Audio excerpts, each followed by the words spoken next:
Good morning. This is Chief Warrant Officer for Victor Pinion, U.S. Navy, retired, telling some stories from my naval career.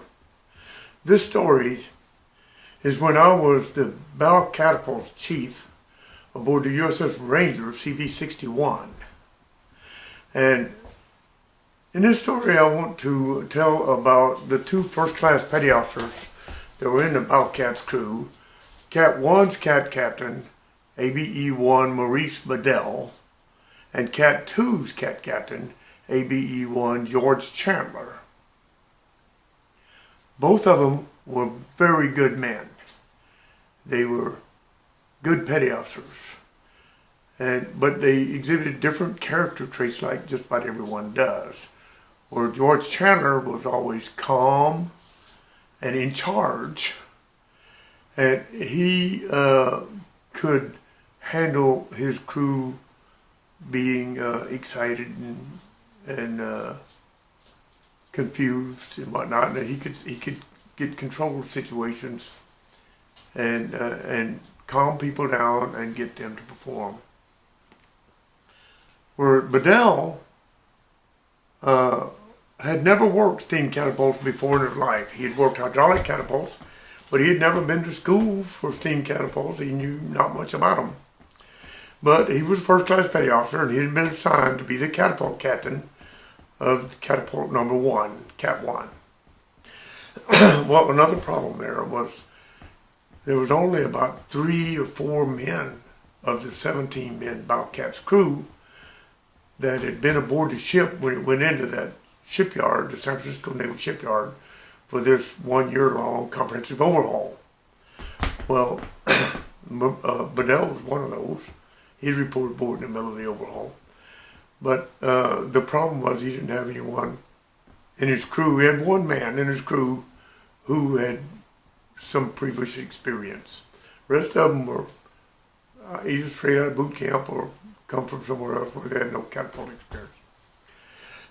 But I had put together a training program to teach these young men about the catapults that had succeeded beyond my wildest dreams. But with the exception that neither Bedel nor Chandler had ever seen a chief get this involved before. To them, the chief was somebody that stayed in the chief's mess and didn't come around much. Well, I came around. I spent my time on the job. I didn't goof off in the chief's mess. And I noticed that the crew didn't know the catapults. So I put together a training program to teach them. Well, neither George nor Bedel liked attending lectures, and they viewed this training as lectures, when it wasn't. It was programmed and broke down by description of the machinery, how it worked, what you did to operate it, how you went about operating it, and those 3 different phases of the training. And being as how we were in the shipyard, the machinery was all torn apart and so forth, it was an excellent time to teach that. Well, those young men ate that up. They loved it. And they would study in there all the time, and they would challenge each other who knew the most about the catapult. Anyway, I've already told that story, but George and Bedel did not like attending those training sessions, and I didn't require them to. I encouraged them to, but I didn't require them to. But I did notice that one or both of them might be standing kind of in the background a little bit. They would be paying attention. Well, especially Bedel. But George Chandler had been working steam catapults since they had first came out back in the early 1950s decade. And he'd been working them his whole career. He had learned them through experience. He had never been to school for them, but he had learned them through experience, and he could make them work.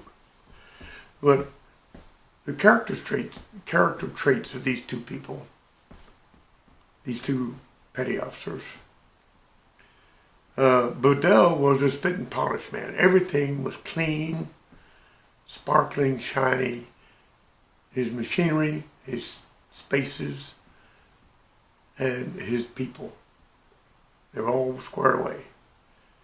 Militarily, although he didn't know much about the catapults to teach them about them. Well, he had become aware that they had already learned more than he knew about them by attending these training sessions. So he would kind of hang around without admitting he was attending them and paying attention. I did notice that. But George Chandler, totally different character. Like I said, he had learned the catapults through experience. He knew them quite well and could make them work. A lot of things that he had learned through experience was not correct, such as the procedures for making adjustments and so forth. And he could make them work, but his little unorthodox procedures in setting up things and testing them and so forth, but he could make them work. But the thing about him was, when we got out of the yards and we started operating, anytime George needed to replace a part that broke on his catapult, Bedel figured that if he did what Chandler did, he couldn't go wrong. So when George replaced a part on his catapult, Bedel wanted to replace the same part on his cat, even though there's nothing wrong with it. And so I found him doing that several times, and I stopped him from doing it. And of course that annoyed him. I mean, he did not like it. Somebody tell him he couldn't do something. Well, there was no reason to do it other than George did it on his cat. Well, the part may have broken on George's cat or worn out. Bedel felt cheated if he didn't get to replace the same part on his cat. So I started carefully controlling Bedel with the parts he replaced on his cat, because, why replace a part is not necessary. Well, we went for about a year like that. George wanted to replace a part on his bow arrestor. His bow arrestor had been sticking up on the bow. And we thought it was because of misaligned cat tracks, bow arrestor tracks, so forth. And we'd even had a couple of different capsule reps, the civilian tech reps, get involved, and they had even straightened out a dip in the forward end of the cat, forward of the cat track that they thought might be contributing to it. But these capsule reps had not figured out why the thing was sticking. But George Chandler on his cat, his didn't stick like that. But George's pilot valve, for the retract pilot valve, went bad, and he replaced it with a new one, and his cat worked fine.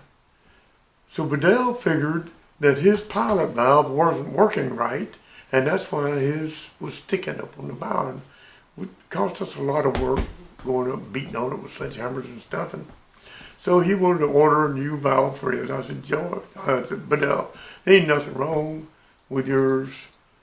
No, he said both. He said, no, I wasn't both. I was a chief. Chief, it is that pilot valve not working right, and I need to replace it. And I said, well, you're going to have to show me. So he did show me.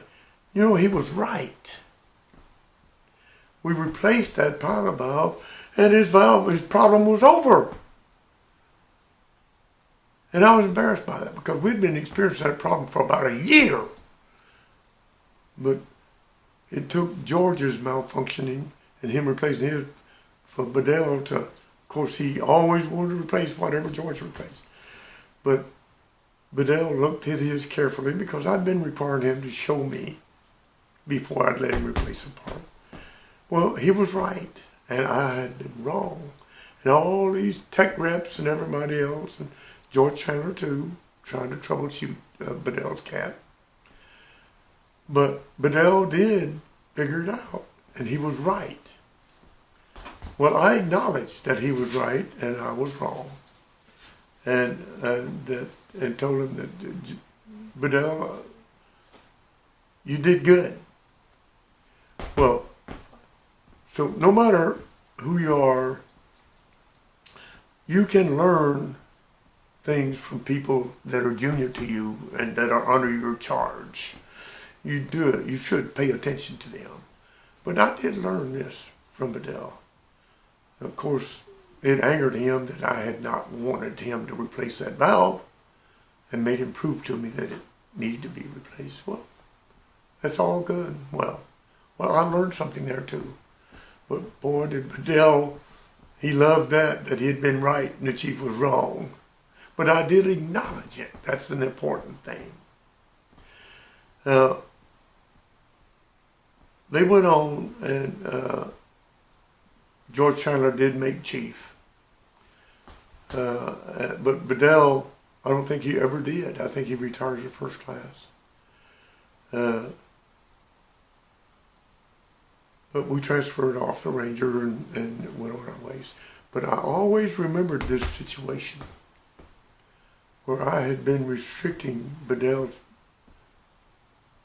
replacing of parts that didn't need to be replaced until I kind of assumed that he automatically wanted to replace anything George replaced on his, which he still did want to do.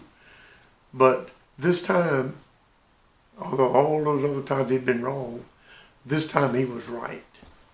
But you know what? He benefited from that too. It boosted his morale and made him a better man, even though he was already pretty doggone good. But it made him a better catapult man and a better petty officer. Okay, that's the end of the story.